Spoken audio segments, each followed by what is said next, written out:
Hello students, आज हम learn कर रहे हैं आयोनिक बॉन्ड और electrovalent bond. Electronic theory of valency में हमने टाइप्स ऑफ बॉन्ड देखे थे, तो वहां पर सिर्फ हमने सिर्फ टाइप्स देखे थे। आज हमें उन्हें लर्न करना है इंडिविजुअली। सो ये हमारा फर्स्ट टॉपिक है। 4 बॉन्ड है हमारे करिकुलम में।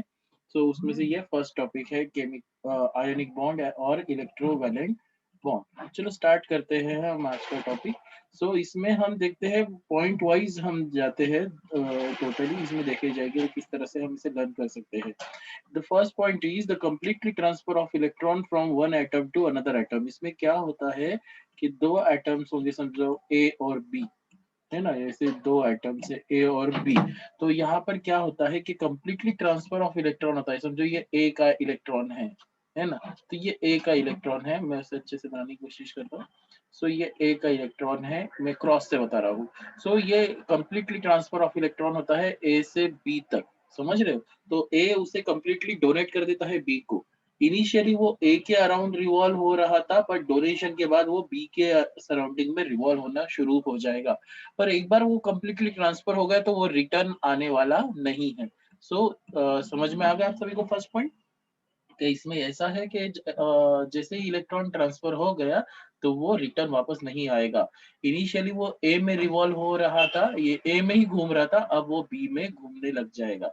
ओके, चलो अगला पॉइंट देखते हैं कि अगर हम देख रहे हैं नेक्स्ट पॉइंट, जिसमें one atom is electron donor.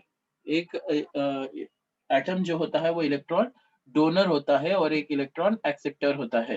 तो जो इलेक्ट्रॉन डोनर होता है वो मेटल होता है। ये हम पहले भी लर्न कर चुके हैं कि मेटल हमेशा इलेक्ट्रॉन डोनेट करता है। ये उसका वैलेंस इलेक्ट्रॉन है। ओके, और ये बी है। तो यहाँ पर ए जो है ना वो मेटल है क्योंकि वो इलेक्ट्रॉन डोनेट कर रहा है, और बी जो है वो नॉन मेटल है क्योंकि वो इलेक्ट्रॉन एक्सेप्ट कर रहा है। और मैंने जैसे पहले पॉइंट में भी बताया आपको कि ये कंप्लीटली ट्रांसफर ऑफ इलेक्ट्रॉन है। तो एक इलेक्ट्रॉन डोनर है जो मेटल है, और एक इलेक्ट्रॉन एक्सेप्टर है जो नॉन मेटल है। वो यहाँ पर हमने लर्न किया। ओके, तो ये जो है हमारा सेकंड पॉइंट था। Okay, then after donation of electron atom creates positive charge ion. उसको ही हम क्या कहते हैं, केटायन कहते हैं। जैसे कि मैंने कहा आपको कि ए जो है इलेक्ट्रॉन डोनेट कर रहा था, ए ने इलेक्ट्रॉन डोनेट कर दिया, तो उसने अगर एक इलेक्ट्रॉन डोनेट किया, है ना, उसने अगर एक इलेक्ट्रॉन डोनेट किया तो उस पे प्लस 1 चार्ज आएगा। अगर ए ने 2 इलेक्ट्रॉन डोनेट किए तो उस पे +2 चार्ज आएगा, है ना। इस तरह से मैं +2 चार्ज लिख देता हूँ। और अगर ए ने 3 इलेक्ट्रॉन डोनेट किए, सो उस पे +3 चार्ज आएंगे। रिमेंबर वन थिंग, मैं फिर से ये दोहराता हूँ, अगर वैलेंस इलेक्ट्रॉन 1 है तो 1 इलेक्ट्रॉन डोनेट करेगा तो उस पे +1 चार्ज आएगा। वैलेंस इलेक्ट्रॉन अगर 2 है तो 2 इलेक्ट्रॉन डोनेट करेगा तो +2 चार्ज आएगा। अगर ए में 3 वैलेंस इलेक्ट्रॉन है तो वो 3 इलेक्ट्रॉन डोनेट करेगा और उस पे +3 चार्ज आ जाएगा। और रिमेंबर वन थिंग, जो ये प्लस चार्ज वाली स्पेसीज जो होती है उसे पॉजिटिव चार्ज आयन या केटायन या मेटालिक आयन भी कहा जाता है। ओके, तो ये इस तरह से यहाँ से ये पॉइंट क्लियर हो जाता है। नेक्स्ट अगर हम देखते हैं कि after gaining of electron atom create negative charge ion that is known as a anion. अगर मैंने कहा आपको कि जैसे कि बी, जैसे ए और बी का हम एग्जांपल कॉमन एग्जांपल देख रहे थे। अगर उसने एक इलेक्ट्रॉन गेन किया तो -1 चार्ज आएगा। अगर उसने 2 इलेक्ट्रॉन गेन किए तो -2 चार्ज आएगा। और अगर उसने 3 इलेक्ट्रॉन गेन किए तो बी पर -3 चार्ज आ जाएगा। इसका मतलब क्या होता है कि इलेक्ट्रॉन गेन करने से हमेशा निगेटिव चार्ज आता है, और उसी को ही हम क्या कहते हैं, एनायन कहते हैं। Okay, there is a force of attraction between cation and anion results into ionic bond और electrovalent bond। देखो मैंने आपको ये इस पॉइंट में कहा है कि केटायन बन चुका है, इस पॉइंट में कहा है कि एनायन बन चुका है। जैसे ही ये केटायन और एनायन बन जाता है, हम कोई भी पेयर ले लेते हैं जिसमें इसमें से कि ए प्लस, है ना, और बी माइनस, ये कैटायन और एनायन बन चुके हैं। तो कूलम्ब्स लॉ के हिसाब से हम देखेंगे तो इन दोनों में फोर्स ऑफ अट्रैक्शन डेवलप हो जाएगा। तो ये हमने एक इलेक्ट्रॉनिक कॉन्फ़िगरेशन के जो है पार्ट 3 में हमने से स्टडी किए थे। उसका लिंक हम यहाँ पर डिस्क्रिप्शन, यहाँ पर आई बटन क्रिएट करते हैं, वहां पर आपको मिल जाएगा। वो वीडियोस देखोगे तो आपको पता चल जाएगा कि कूलम्ब्स लॉ के हिसाब से ये दोनों में बॉन्डिंग बन जाती है। एक बात याद रखो कि एक इसमें पॉजिटिव चार्ज है, एक निगेटिव चार्ज है। मैं और अलग लैंग्वेज में इसे ऐसे भी कह सकता हूँ, और अलग वर्ड्स में ऐसे कह सकता हूँ कि ये पॉजिटिव पोल है, ये नेगेटिव पोल है।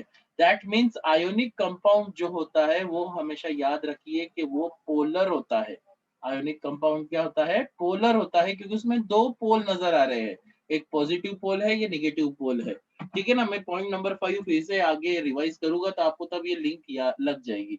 ओके, अगर हम देखते हैं कि नेक्स्ट पॉइंट देखते हैं कि ionic bond form between dissimilar atom. Okay, ये हमने पिछले ही पॉइंट में देखा कि एक मेटल होता है और दूसरा नॉन मेटल होता है, जैसे कि ए मेटल था और दूसरा बी क्या था? नॉन मेटल था। एक डोनेट करता है, एक गेन करता है। ये बॉन्ड हमेशा इनके बीच में ही बनता है। कभी ऐसा नहीं होगा कि ए और ए के बीच में आयोनिक बॉन्ड बना है, दोनों सिमिलर कभी नहीं हो सकते। कभी बी और बी के बीच में आयोनिक बॉन्ड बना, तो ये कभी भी सिमिलर नहीं हो सकते हैं, ये हमेशा क्या रहेंगे? डिसिमिलर रहेंगे, दोनों ही एलिमेंट्स जो रहेंगे वो अलग अलग रहेंगे।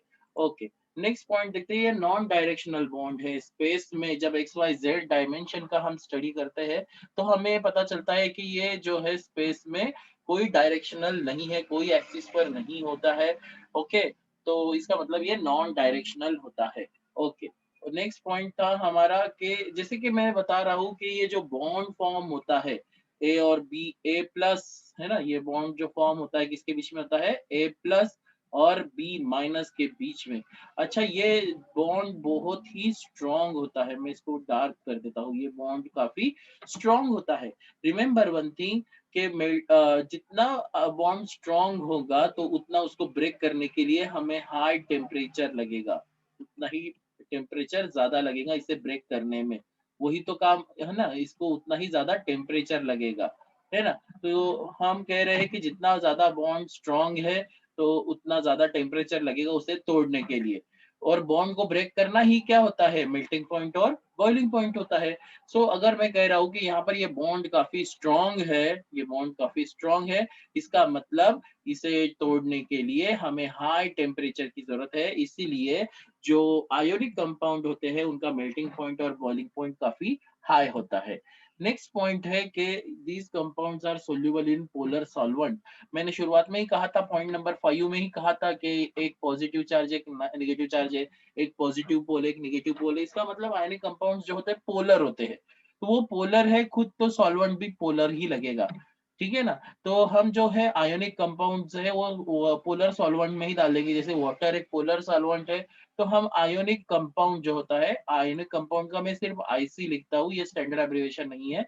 इसको अगर आप वाटर में डालोगे तो वो डिसॉल्व हो जाएगा, वो उसके अंदर सोल्यूबल है, समझ में आया सभी को? वो उसमें डिसॉल्व हो जाएगा। ओके, मिक्स हो जाएगा। एंड लास्ट पॉइंट, अगर आप आयोनिक कंपाउंड को देखते हो कि वो अगर एक्वियस स्टेट में यानी पानी के अंदर, या फिर फ्यूज स्टेट में यानी मेल्टेड स्टेट में, पिघली हुई अवस्था में अगर आप देखते हो तो वो आयंस बनाते हैं। और कोई भी एक आयोनिक कंपाउंड का एग्जांपल ले लेता हूं मैं यहाँ पर, कि अगर NaCl एक्वेस यानी वाटर के अंदर लिक्विड स्टेट में है ना, हम उसको एक्वेस लिखेंगे। सॉरी, मैं उसे लिखने की कोशिश कर रहा हूँ, एक्वेस, है ना? एक्वेस। तो एक्वेस जब लिखते हैं तो वो दो आयंस बनाता है। वो कौन से दो आयंस बनाएगा? Na प्लस और Cl माइनस, ऐसे दो आयंस वो बनाने वाला है। ये आयोनिक रिएक्शन होगी। सो NaCl जो होता है यानी आयोनिक कंपाउंड हमेशा एक्वेस स्टेट में, अगर ये इसे हमने जो है देखा फ्यूज स्टेट में, तो भी वो जो है आयंस बनाएगा। अगर आयंस प्रिपेयर हो गए तो ions are responsible to conduct the electricity, तो उसमें से आयंस में से इलेक्ट्रिसिटी फ्लो होता है।